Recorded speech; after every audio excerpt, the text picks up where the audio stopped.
Swayam Prabha. Digital India. Educated India.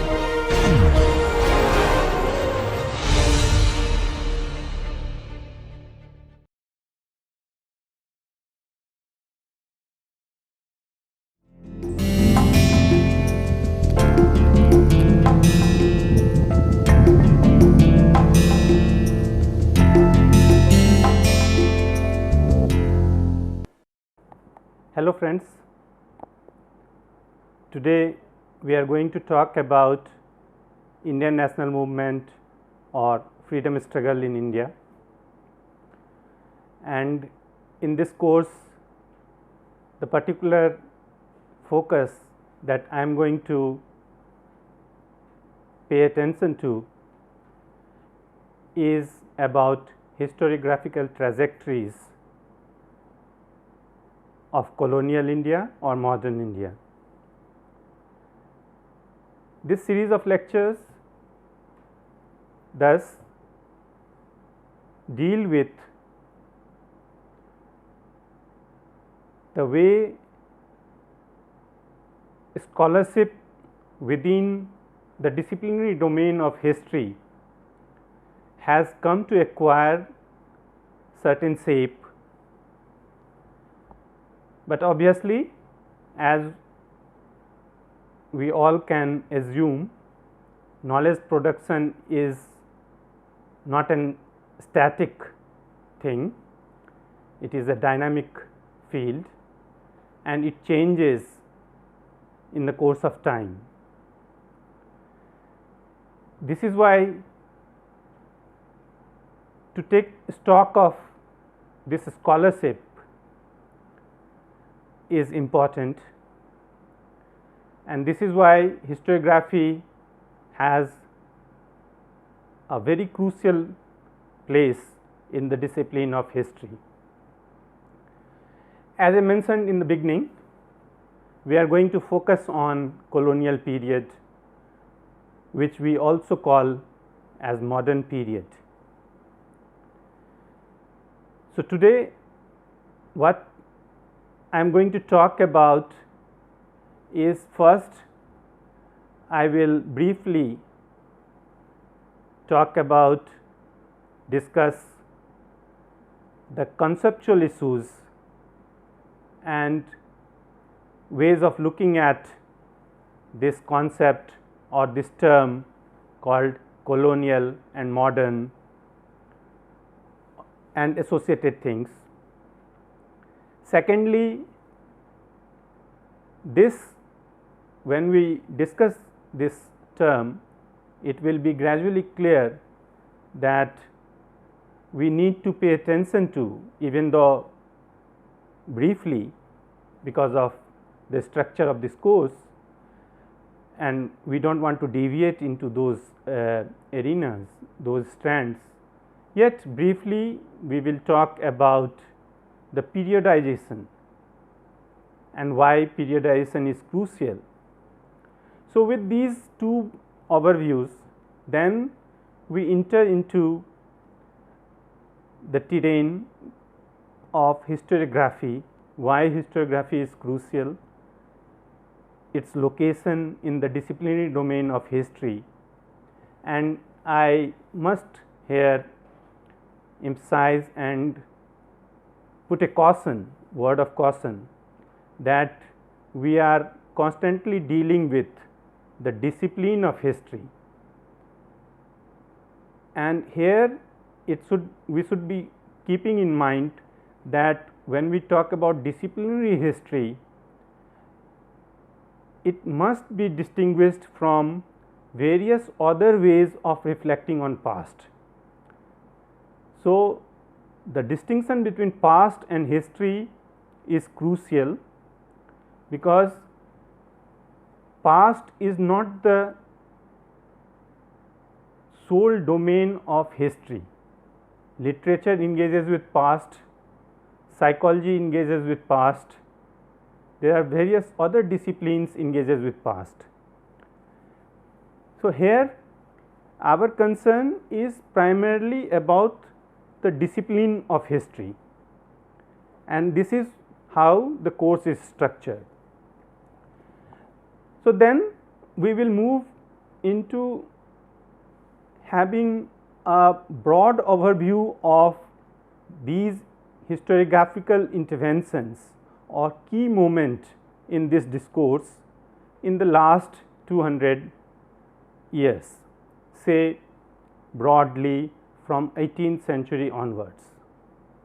So, this is the broad structure I would like to follow in this course and particularly in today's lecture. So, let us move on. As I just mentioned, we are going to have a brief discussion on terms like modern, colonial, anti-colonial, post-colonial, and this will then take us to the division of past into three folds: ancient, modern, and ancient, medieval, and modern. And then we are going to have the relevance of historiography. We need to pay attention to these terms because the terms themselves have history. They are never value neutral, their meanings also keep changing, and there is no singular meaning attached to any of these terms. Take for example, the term that we are going to discuss today, the colonial or the modern. When should we start thinking about or defining colonial period? Is it about the arrival of the British? Is it about, does it start from 1707 when they acquired the trading rights?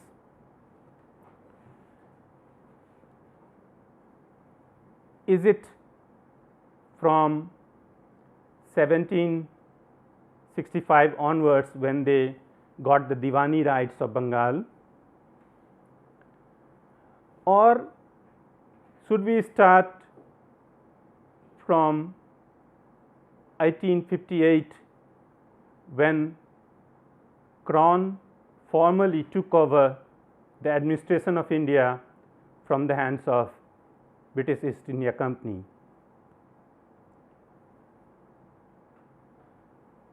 When does modern begin in India? That may be a very fruitful way or a very provocative question. There can't be any single answer.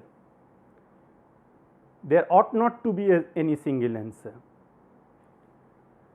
A historian's job is not to give verdict. And what do we mean by modern?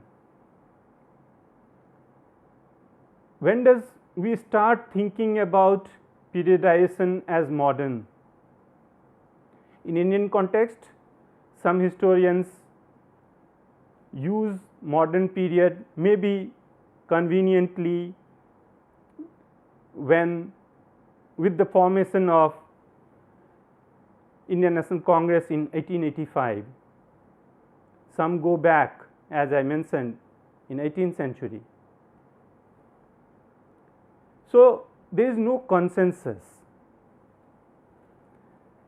and this takes us to a key question, that how to distinguish a period, how to call it modern period.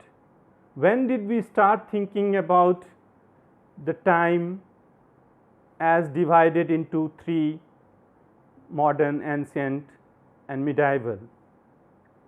And what are these what are the implications of this division?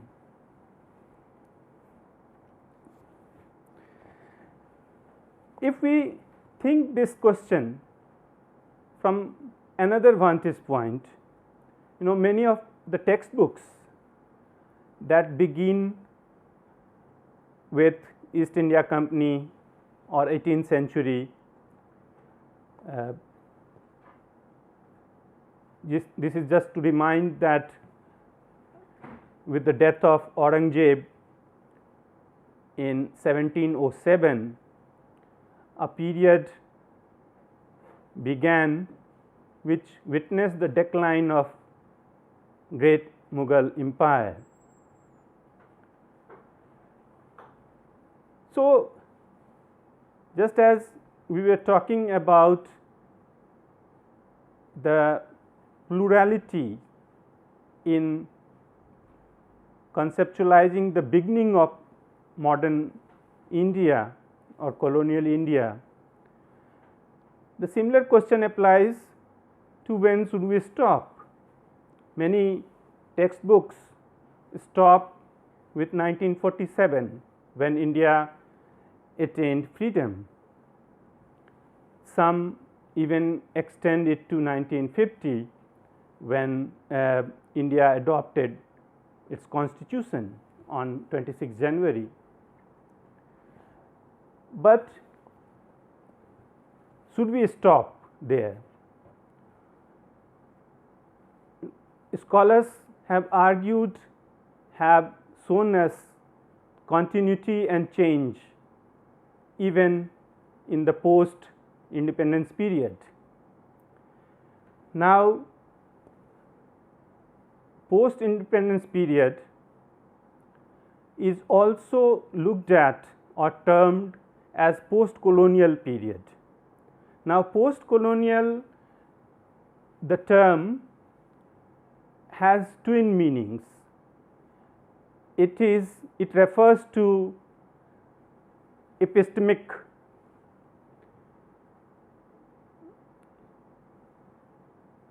break with the colonial frameworks, colonial agencies, whether political or colonial ways of looking, colonial knowledge production, etc.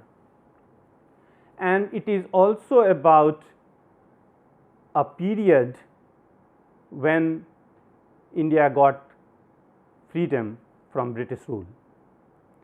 So, both these twin dimensions continue.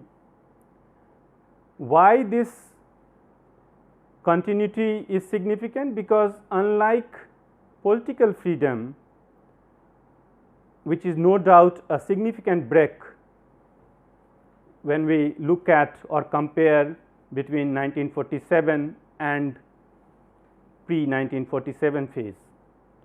But unlike the political, the social cultural arenas, we do not come across similar division. Social institutions and their agencies, their characteristics or cultural life, they continue. They necessarily do not follow the political divide. So, hence many institutions continued, and it is very difficult or it is not prudent to identify the clear or sharp break. And as we progress in this series of lectures, many of these issues will gradually be clear. Now, coming back to the question of modern, because you must have noticed now that I have been referring to modern and colonial in the context of India almost simultaneously.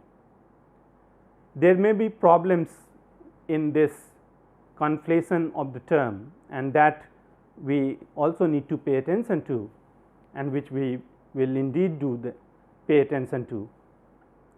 But when did this term modern emerge?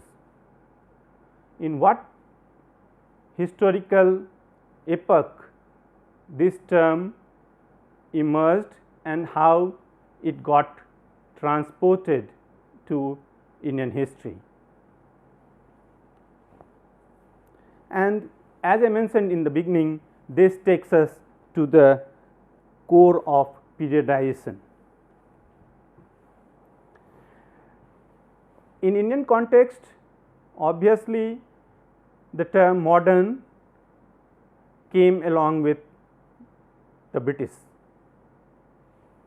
It's British scholarship which announced that with the arrival of them, Indian history entered into a modern phase. But what is the intellectual lineage of this term? What is the history of this term when Britishers were using this term in Indian context? This comes from European tradition, and the story goes back to Renaissance, a very important epoch in the history of in the world history. Renaissance, as we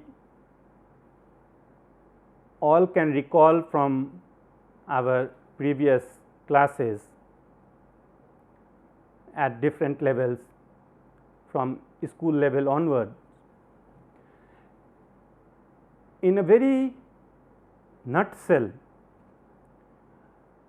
in a very crude way, Renaissance was the discovery of the classical.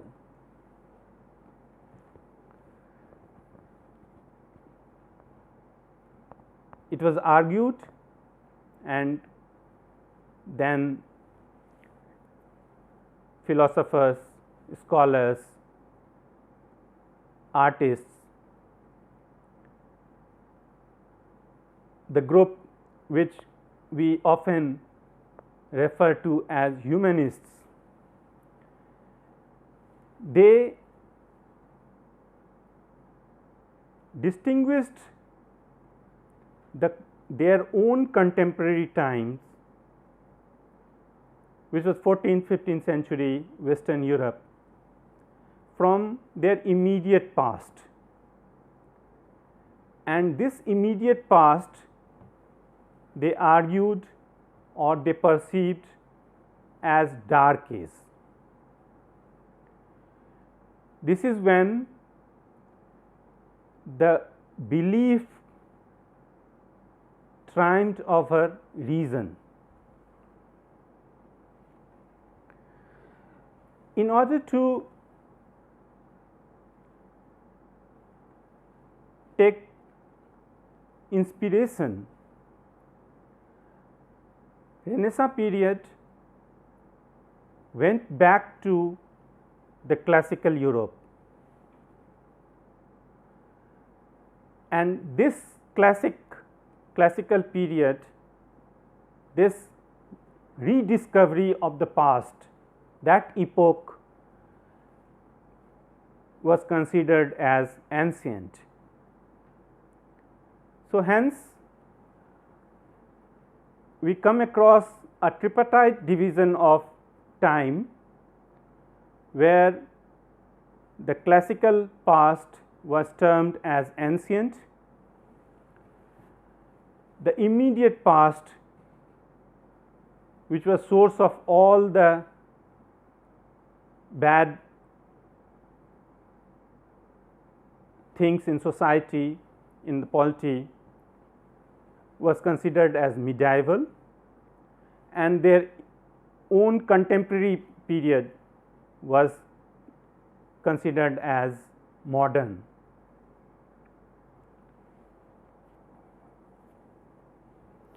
So, from early 14th century, we come across terms like tempora antique and tempora nova,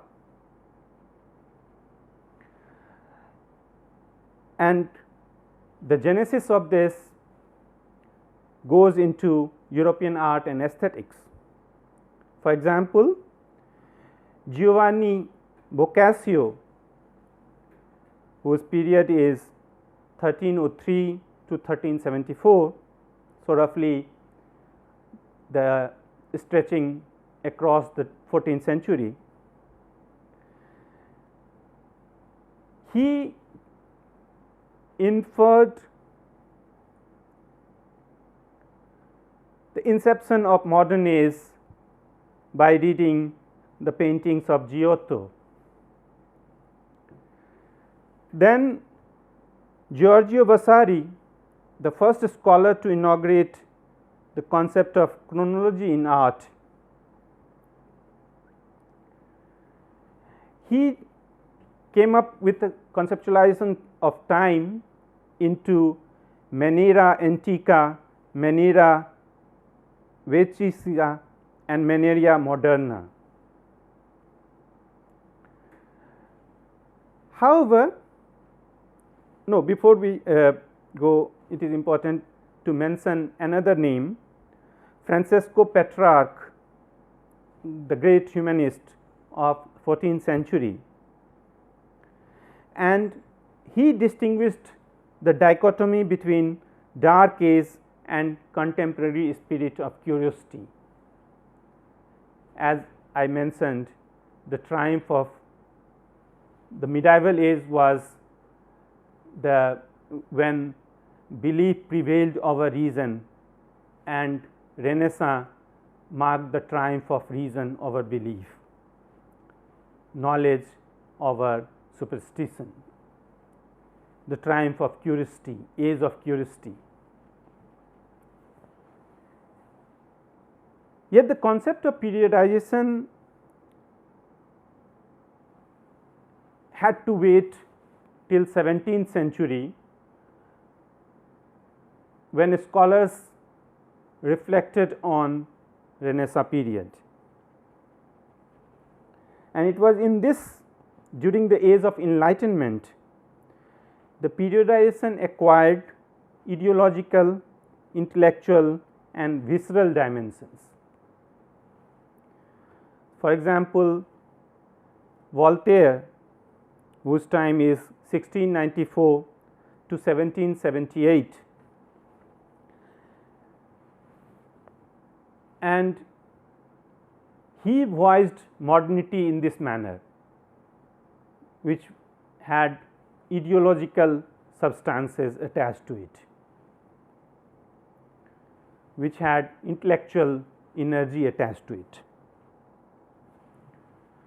So, we get a scenario in which the time gets divided into three between ancient, medieval and modern.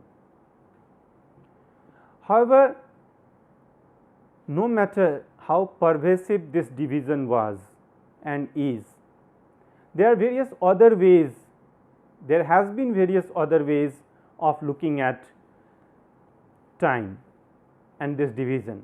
For example, in the context of French Revolution in the second half of 18th century, we come to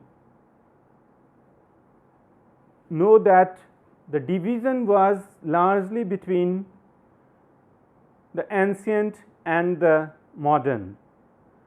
So, everything associated with a phase prior to French Revolution was termed as ancien régime. Conservatism, traditions which may hamper the progress of values associated with French Revolution, all these are bracketed, framed in that domain of ancient regime, and everything positive came to acquire the label of the modern.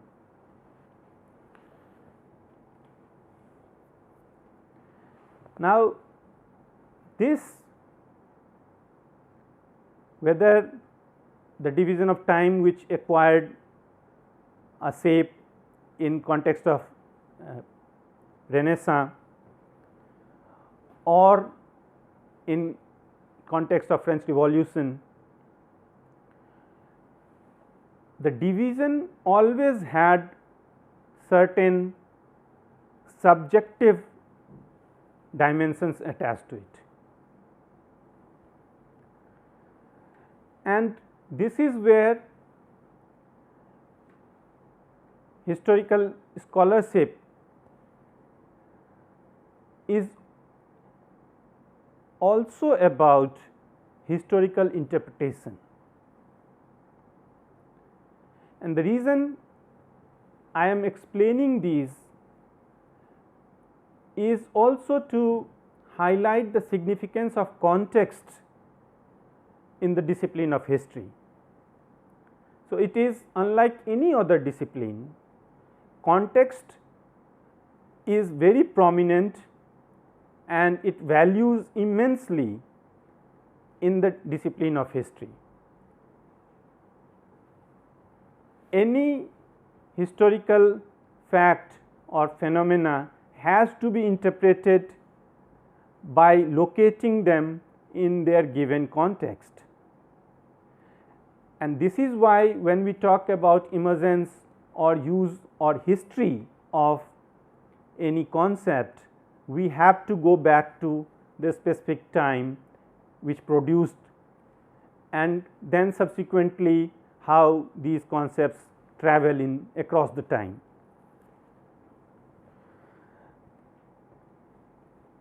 This is then also takes us to another caution, that concepts are not homogeneous. So, periodization is also not homogeneous.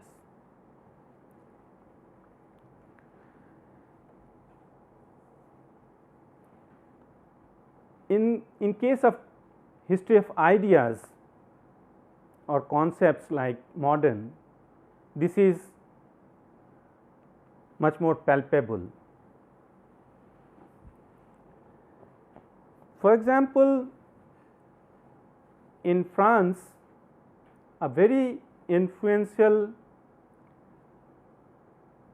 school of thought, a very powerful historiographical intervention which is known as Annales school.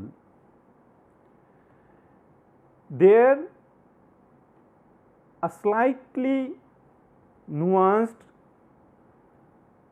and complicated understanding of periodization emerged, particularly from the writings of a historian called Ferdinand Braudel. While he followed the broad structure of this periodization that we just talked about, he came up with his own threefold division. In that scheme, the first part he termed as geohistory, and the often used term there is longitude. This is a phase when he argued society developed at much slower pace. This is when the human society and the climate, the nature are analyzed closely, and this is where he is paying lot of attention to issues like geography, environment, and he argues that in this phase the development, the pace of development, progress is much more slow. And this is why when we talk about periodization, we should not follow a calendrical time. The second phase he identifies is called intermediate pace of change. This is where he talks about social changes, social medium term or time taken by movements of economies, social structures, political institutions, civilizations and wars. The third part he deals with is about politics, events and people. So, this is a very different kind of approach to period in history.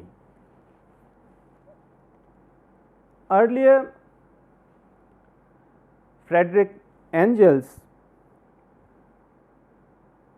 while writing The Origins of Family, again a very influential tract, he looks at the economic aspects and gives more prominence to that when looking at periodization. I am not going into the detail of these arguments, but I am just signposting them so that when references of these may occur, or we may at least know the different trajectories through which periodization or the idea of periodization come before us. Now, historians have also questioned many of the assumptions or postulates that we just talked. For example, feminist scholarship have questioned that all the good things, positive things we associate with Renaissance, should we not engender that understanding? In simple terms, the question, very provocative question which has been asked is, did women have a Renaissance? Now, thinking in that turn, thinking in that way, then give us a very different understanding of modern or ancient or medieval.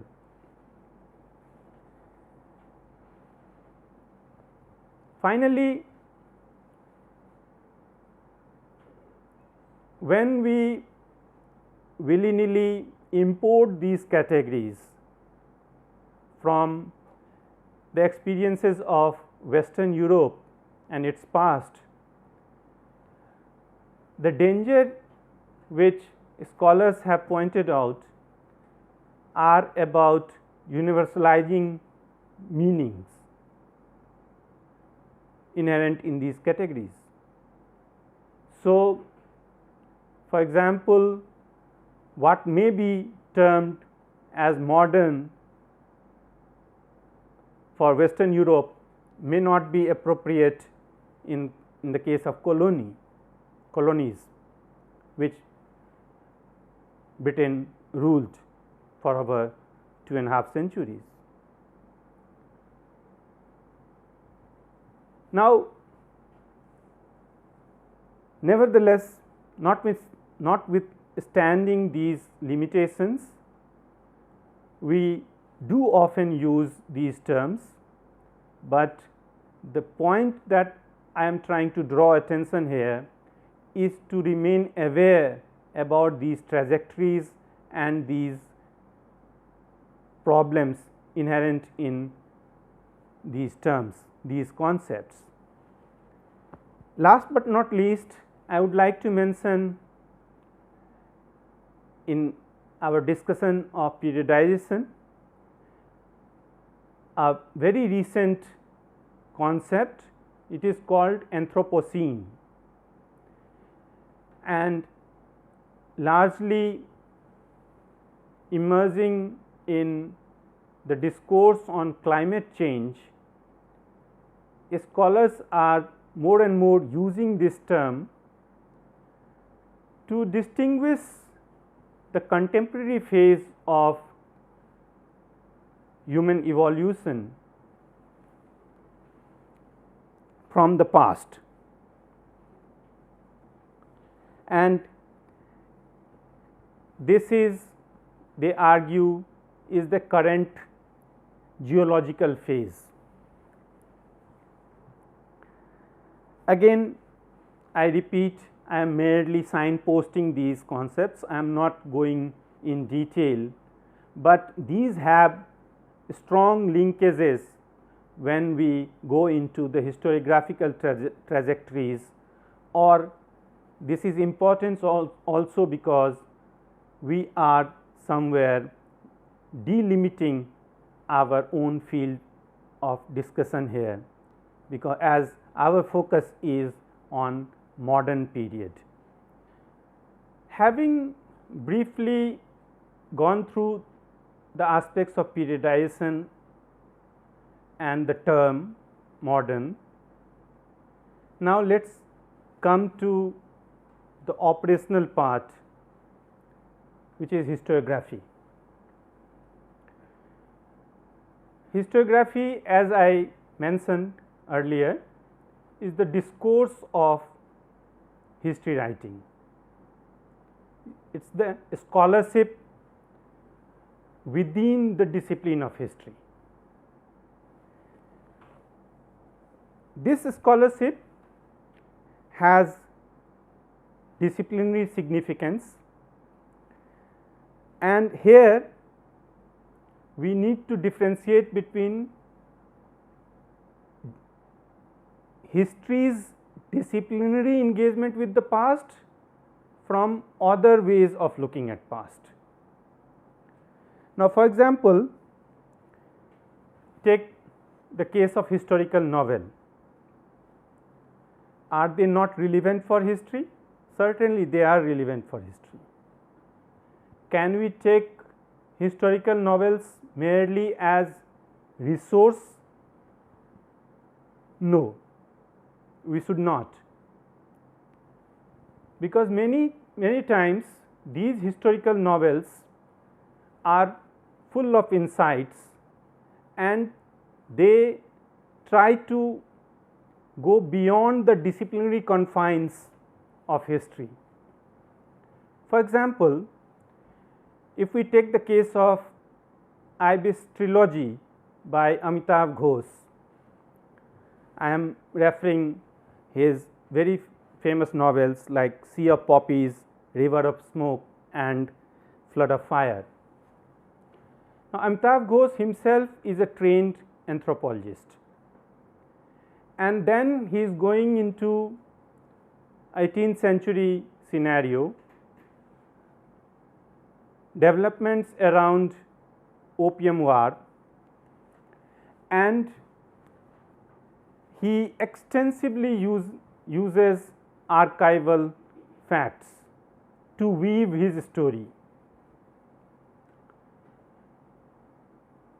and through his writings we get enchanted by a landscape which is sometimes North India, plains of North India, Bihar.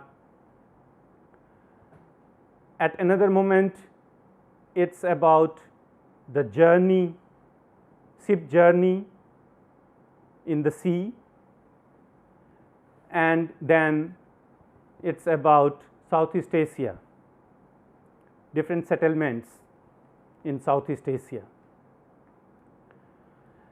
And he plays with geography, he plays with historical facts, but he is also mobilizing a vast amount of hitherto ignored archival facts. Should we consider this as a historiographical intervention? I again do not want to give a verdict, it is an open question.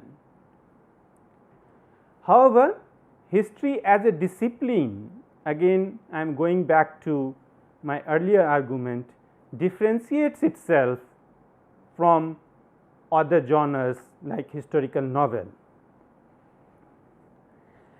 It overlaps with these genres, yet it distinguishes.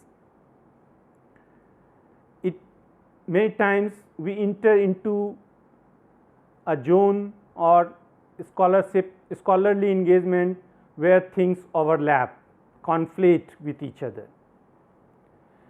and there is no harm in it, because I believe there can't be a singular way of achieving knowledge, and if historiography is about knowledge production of past, then there ought to be plural ways of looking at past and history. And these questions have been debated immensely, and the robustness of this debate also points to the journey history as a discipline has travelled in the course of time. Now, when we talk about history as a discipline, there are some crucial aspects attached to it,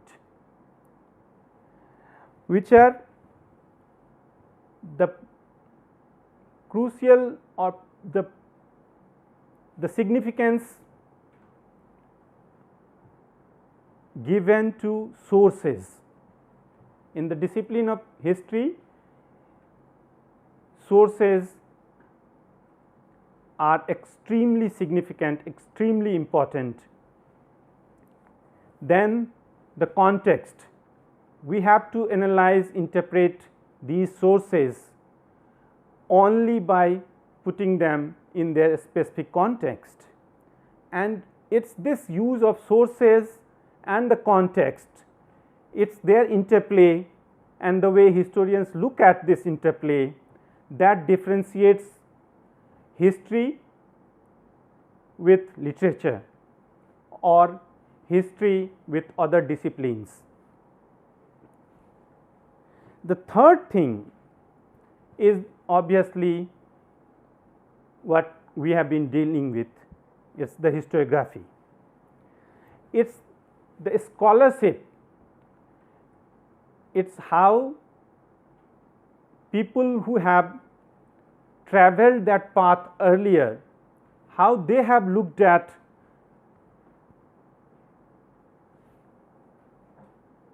the past or the particular aspects of the past. So, in that sense, like any other discipline, history builds upon the previous knowledge traditions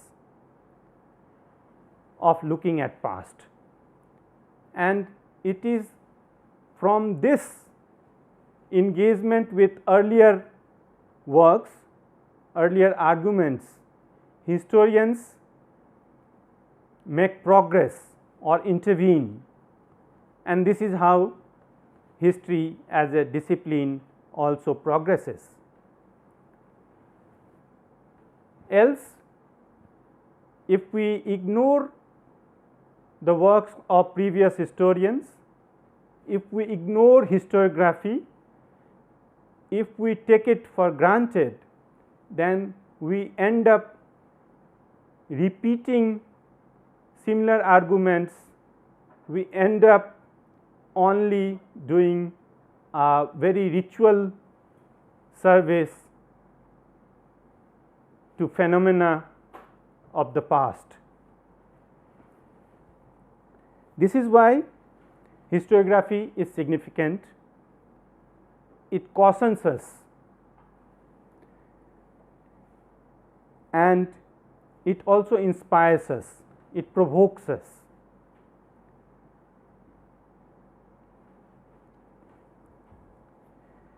Here again I would like to pay a brief attention to something which is crucially linked to it, which is historical consciousness. I must make it clear that historiography and historical consciousness are two different things.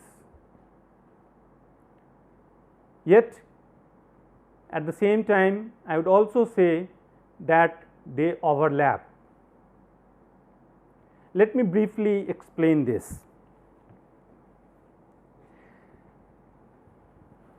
Historical consciousness is, again in a very simple term, is about awareness of knowledge about the past.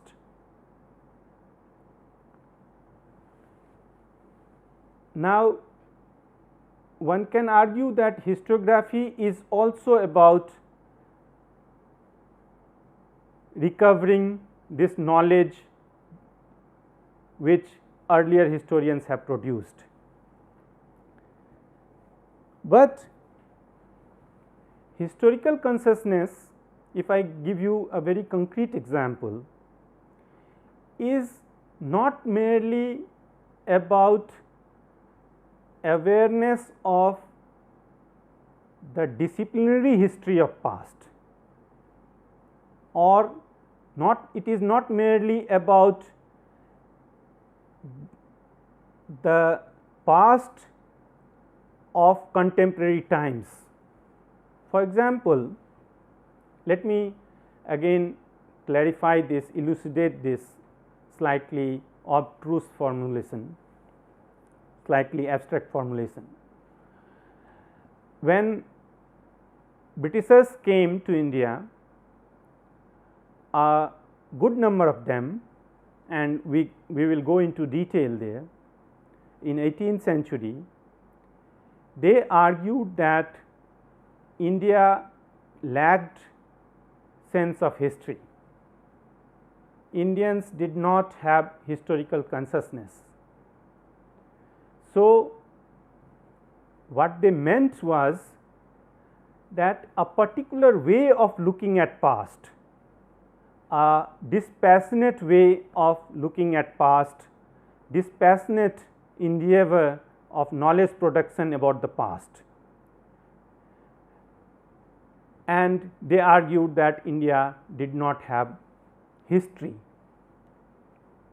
because Indians lacked historical consciousness.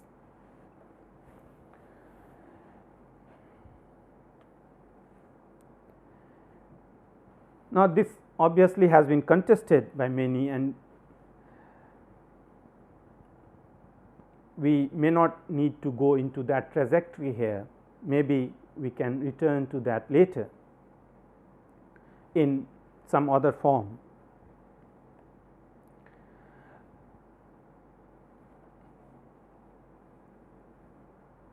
Another example I would pose here is how the two overlap, the historical consciousness and historiography.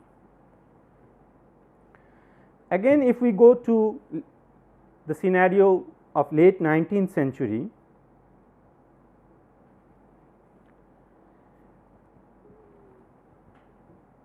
when a good number of Indian intelligentsia, they were critiquing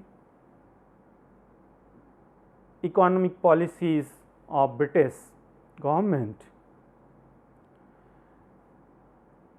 They obviously were reflecting on the history of their own contemporary times, and they were critically reflecting on the structures of their own time.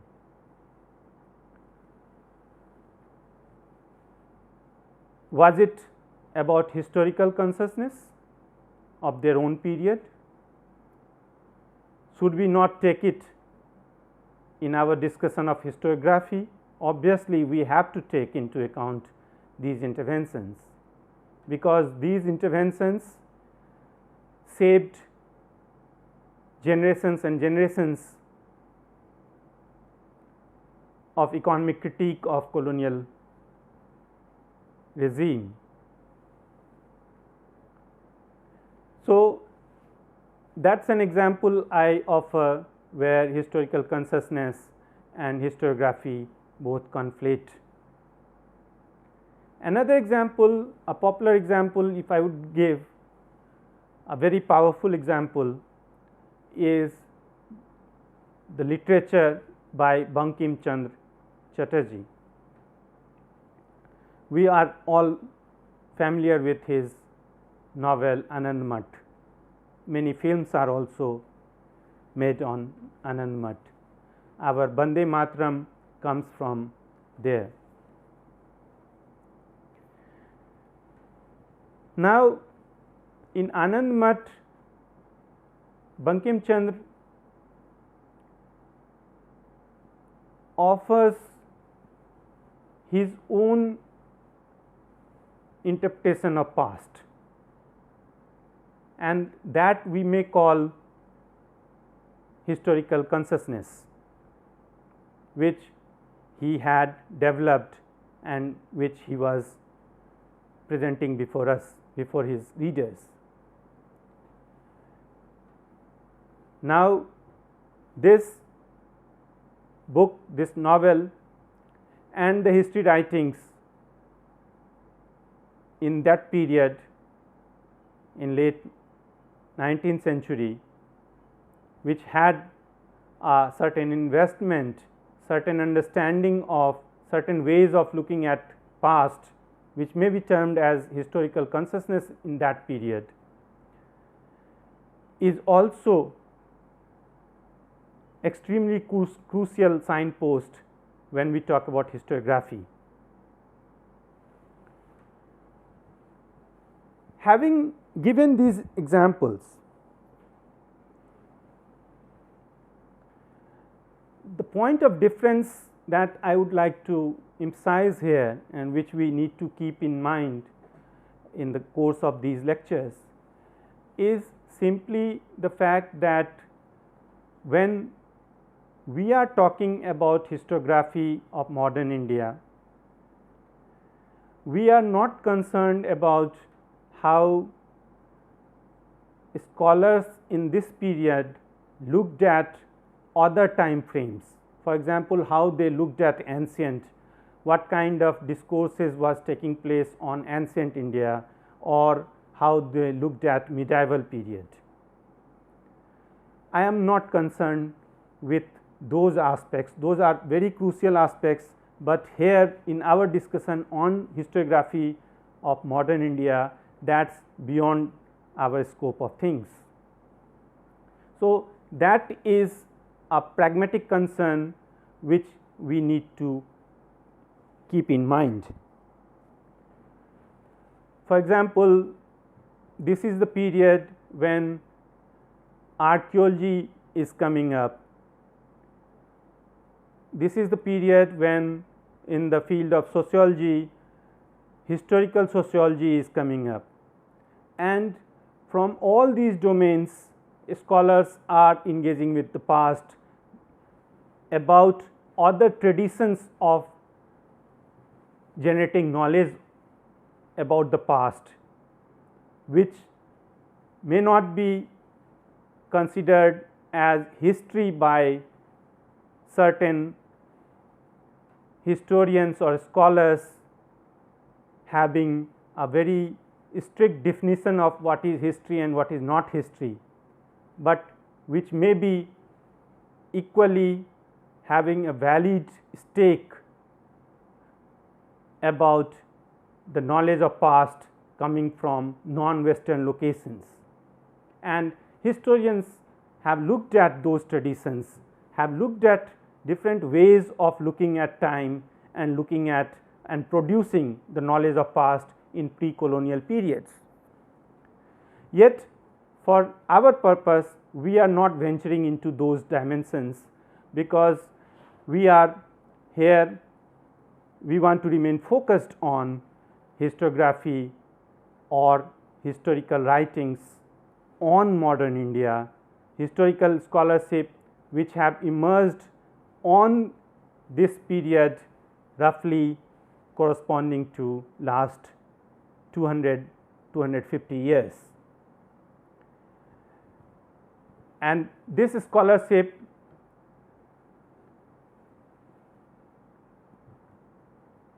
takes into account the knowledge production about past from 18th century up to the contemporary period.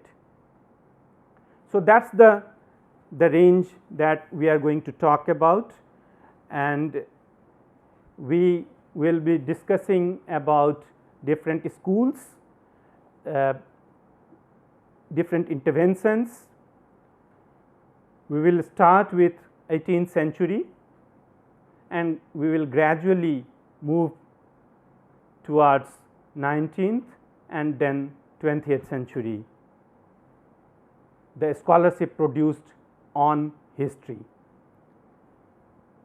Before concluding this lecture, let me also warn you that historiography, when we are talking about historiography, historiographical trajectories, we are not going to deal with the events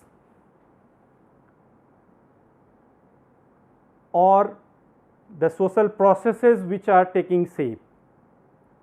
However, just as context is extremely crucial in history, we need to place historiographical interventions, historiographical schools in their specific context, and only for that purpose we will also be revisiting or passing attention on the contextual aspects, events, significant signposts of this period.